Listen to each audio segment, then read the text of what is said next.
adoption of cryptocurrencies. A lot of people ask me about the adoption of cryptocurrencies and their real life applications.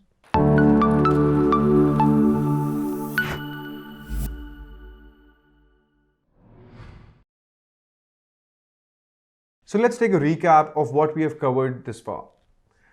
It also means what we have adopted as knowledge from our previous sections. It will give us a deeper feel while we discuss this important topic, adoption of cryptocurrencies.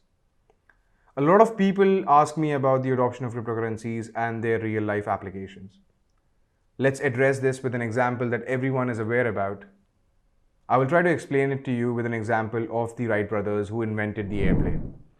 Now, when an airplane was invented in 1903, we did not have any flying or air regulations specifying to flying vehicles. It was way ahead of its time, and when no one even thought of things flying in the air, how could you manage to have an air traffic control and a systematic management? It was a radical shift, and that impacted all major industries that operated in like logistics or transportation, traveling, tourism, etc. Back then, when there were no regulations as to how an airplane should fly, there were so many barriers regarding laws and regulations that were needed to protect the users and safeguard their interests. Almost 100 years later, we cannot imagine living without air travel. The world in general became smaller, a lot more was achieved, but it went through so many barriers in terms of adoption, and finally is a public utility adopted by everyone around the world. We have forgotten all the negative connotations addressed to flying vehicles, and with time and effort together, we have improved the complete air transportation system to become one of the largest industries around the world. Cryptocurrencies were and are in a very similar situation as the airplanes back in the early 20th century.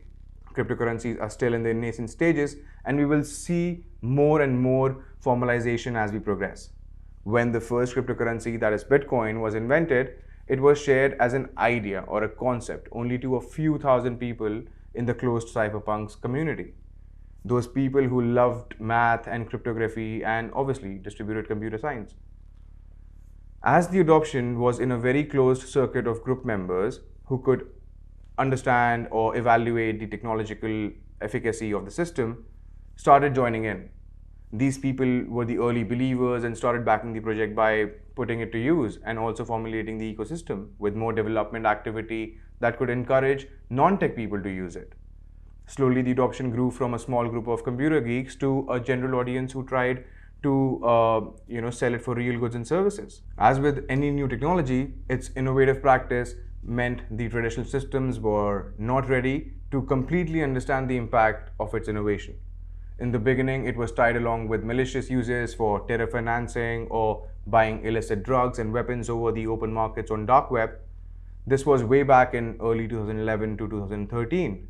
Slowly, the need of smart money arose on the internet, and people started to use Bitcoin for technology services or cross-border payments and remittances, and much more. People started adopting it while lawmakers and regulators started to look at the blockchain technology as a disruptive technology and started adopting measures to regulate it to prevent money laundering or terror financing and other illicit uses as well. India, on the other hand, has been a little slow in adoption, and this creates a lot of bottlenecks and FUD in the Indian ecosystem. FUD basically is fear, uncertainty, and doubt that is created by ambiguity in law and how it is reported in the media. The RBI or Reserve Bank of India has been pretty conservative in adopting cryptocurrency and is trying to regulate and enforce mechanisms for proper accounting or calculating taxes, as it is not clearly defined in the current laws related to payments and settlements, foreign exchanges, or even currencies and securities. This is changing quickly though, and there is a coordinated effort to ensure that cryptocurrencies get rapidly adopted in the mainstream market and industries. Last year, in the early 2020, we saw the Supreme Court quashing the notification given by the RBI to stop banks in dealing with virtual currencies. Since then, India has seen humongous growth in adopting cryptocurrencies.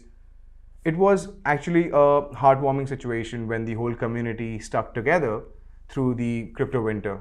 Complete bearish sentiment, this breakthrough was definitely a boost that was needed to better the market sentiment in general.